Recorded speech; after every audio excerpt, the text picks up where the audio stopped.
Assalamualaikum warahmatullahi wabarakatuh. Perkenalkan, kami dari kelompok 10 PSB 2020. Ada Feby dengan NIM 37 dan Karisma NIM 79. Di sini kami akan menjelaskan tentang sistem gerak pada manusia. Apa sajakah itu? Mari kita bahas. Jadi, sistem gerak pada manusia dibagi menjadi 3, yaitu persendian, rangka, dan otot. Mari kita bahas satu persatu. Yang pertama, persendian. Sendi adalah bagian tubuh yang menghubungkan tulang-tulang. Sendi berdasarkan sifat gerakan dibagi menjadi 3. Yang pertama, sendi kaku, sendi mati, dan sendi gerak. Lalu selanjutnya kita akan menjelaskan tentang ketiga sendi tersebut.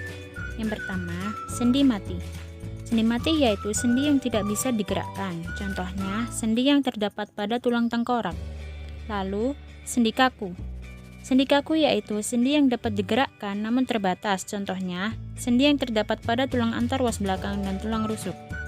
Selanjutnya, sendi gerak. Sendi gerak yaitu sendi yang dapat digerakkan dengan leluasa.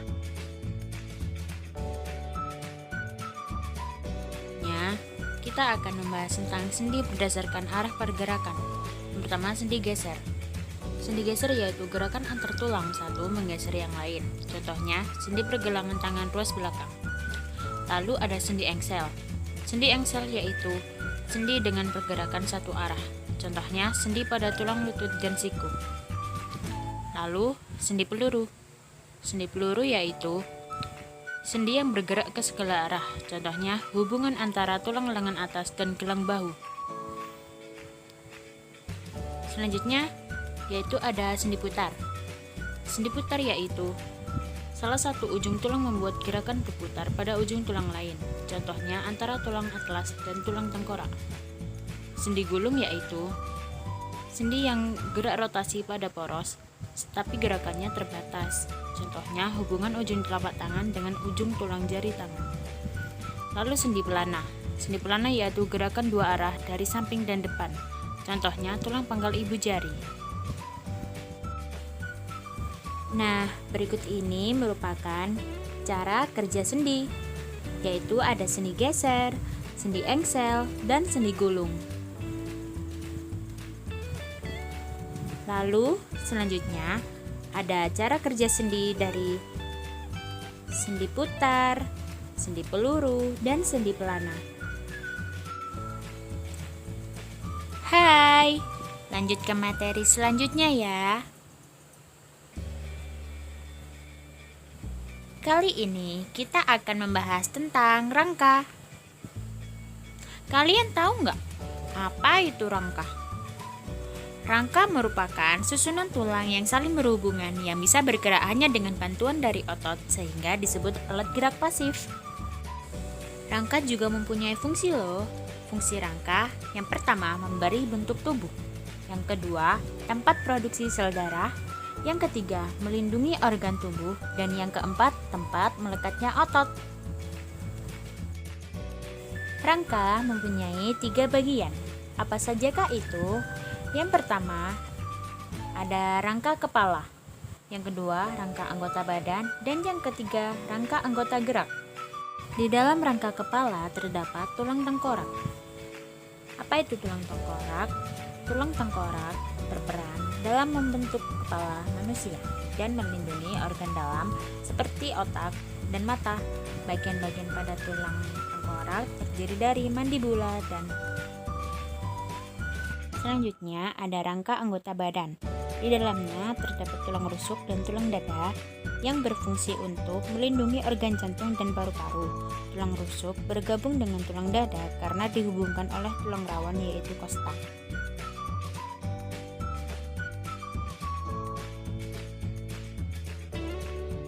Lalu ada ruas-ruas tulang belakang. Berfungsi untuk menopang bagian tubuh lainnya yang terdiri dari leher 7 ruas, dada 12 ruas, pinggang 5 ruas, dan tulang ekor 4 ruas.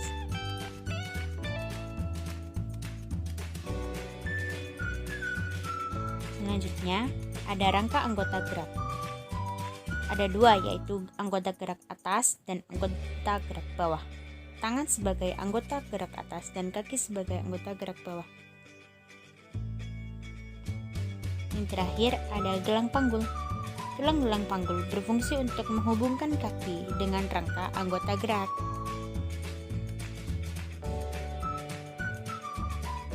Hayo, kalian tahu nggak apa saja bentuk-bentuk tulang? Bentuk tulang itu ada 3. Yang pertama, tulang pipa. Yang kedua, ada tulang pipih. Dan yang ketiga, ada tulang pendek.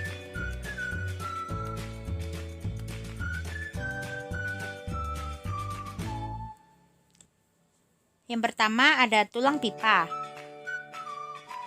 Ciri-cirinya tulang panjang berbentuk seperti tabung dan berongga. Contohnya ada tulang paha dan tulang lengan. Lalu yang kedua ada tulang pipih. Ciri-cirinya berbentuk pipih seperti lempeng. Contohnya ada tulang belikat dan tulang tengkorak. Lalu yang terakhir ada tulang pendek. Tulang pendek ciri-cirinya berbentuk kubus. Lalu terdapat pada ruas tulang belakang dan pergelangan tangan dan kaki.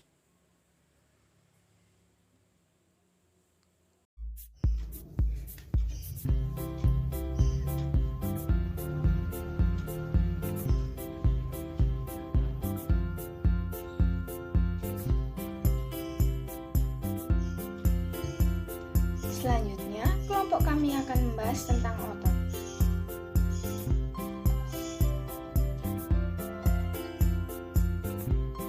Apa yang kalian ketahui tentang otot?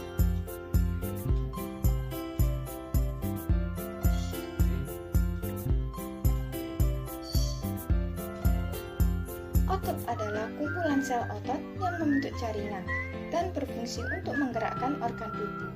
Otot merupakan alat gerak yang aktif, sementara rangka tubuh merupakan sistem alat gerak pasif. Apakah kalian tahu jenis-jenis otot? Yuk simak video berikut agar kita mengetahui jenis-jenis otot.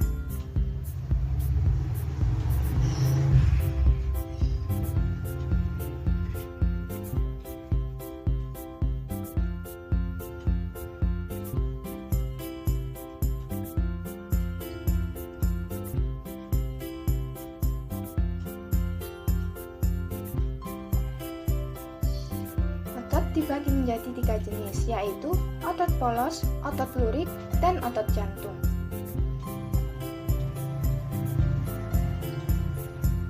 Berikut ini penjelasan mengenai otot polos.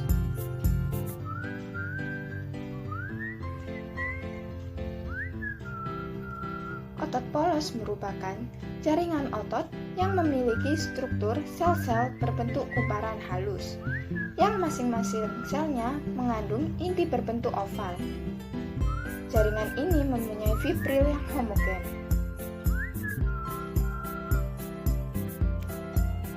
Berikut ini ciri-ciri otot polos. Yang pertama, berbentuk gelendong dengan kedua ujungnya yang meruncing. Yang kedua, mempunyai satu inti sel terletak di tengah sel. Yang ketiga, otot bekerja di luar kesadaran, bekerja lambat, teratur, dan tidak cepat lelah. Yang terakhir, terdapat pada dinding alat-alat tubuh bagian dalam, seperti paru-paru, pembuluh darah, lambung, usus, dan indung telur.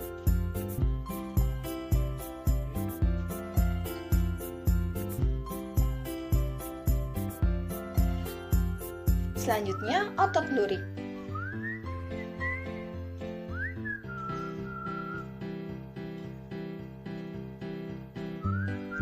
Otot lurik merupakan otot-otot yang melekat pada rangka. Jaringan ini tersusun atas sel-sel otot yang disebut fibril.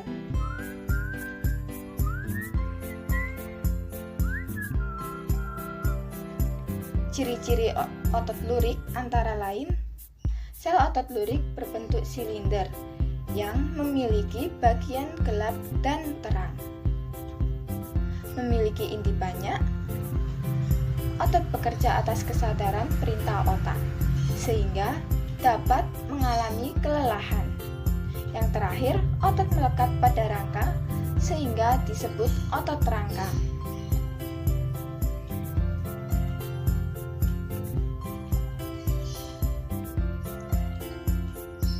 Yang terakhir, otot jantung.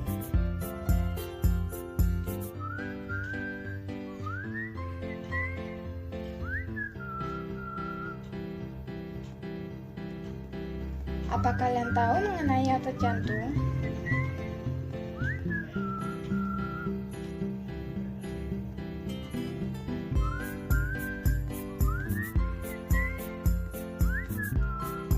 Otot jantung merupakan otot yang hanya terdapat di lapisan tengah dinding jantung.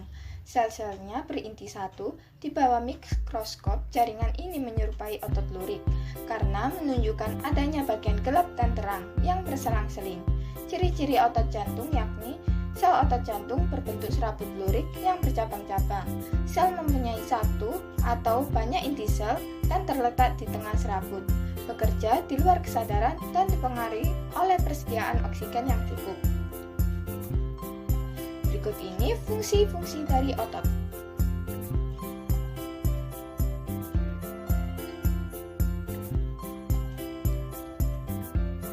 Ada beberapa fungsi otot pada manusia, yaitu yang pertama, membantu sistem peredaran darah manusia. Yang kedua, membantu pernapasan.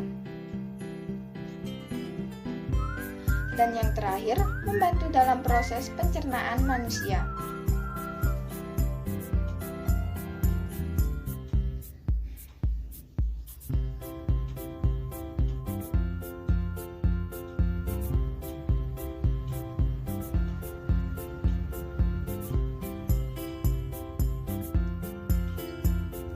Apa sih macam-macam kelainan dari sistem gerak?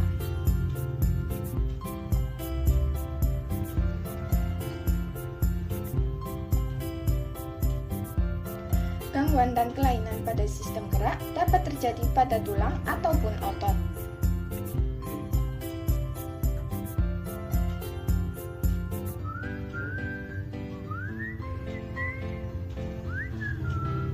Gangguan dan kelainan pada tulang.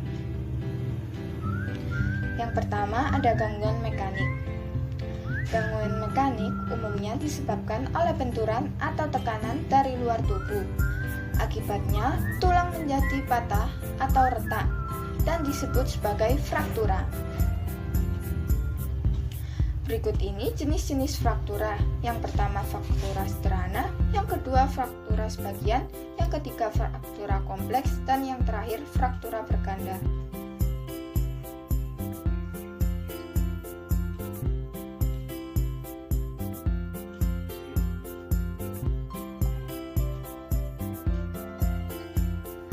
Yang kedua, gangguan fisiologis. Gangguan fisiologis terjadi bila fungsi hormon atau tulang kekurangan mineral dan vitamin. Beberapa gangguan fisiologis pada tulang diantaranya. Yang pertama, rakitis, yaitu kekurangan vitamin D. Yang kedua, osteoporosis, yaitu kekurangan hormon estrogen. Berikut ini gambar rakitis. Dan ini gambar osteoporosis.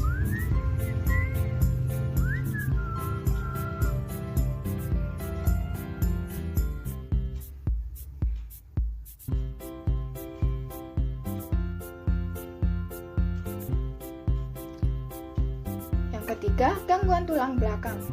Terjadi akibat adanya perubahan posisi ruas-ruas tulang belakang. Di antaranya, kifosis adalah kelainan pada tulang punggung yang terlalu membengkok ke belakang. Yang kedua, lordosis adalah kelainan pada tulang leher dan panggul yang terlalu membengkok ke depan. Yang ketiga, skoliosis adalah kelainan pada ruas-ruas tulang belakang yang membengkok ke samping. Berikut ini gambar-gambarnya.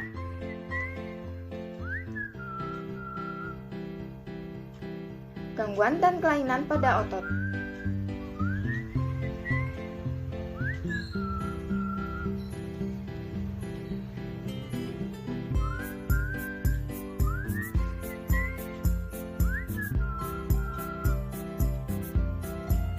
Yang pertama, atrofi, yaitu otot mengecil, lemah, dan kemampuan kontraksinya menurun, yang disebabkan oleh virus.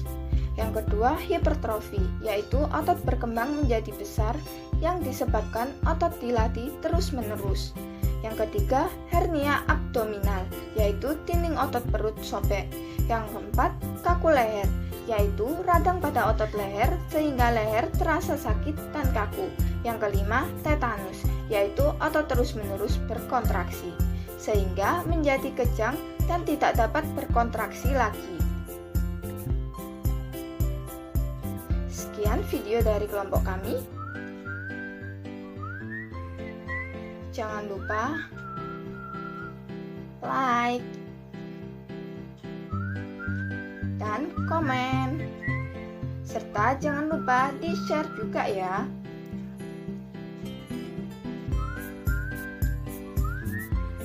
Mohon maaf apabila ada salah kata. Terima kasih. Wassalamualaikum warahmatullahi wabarakatuh.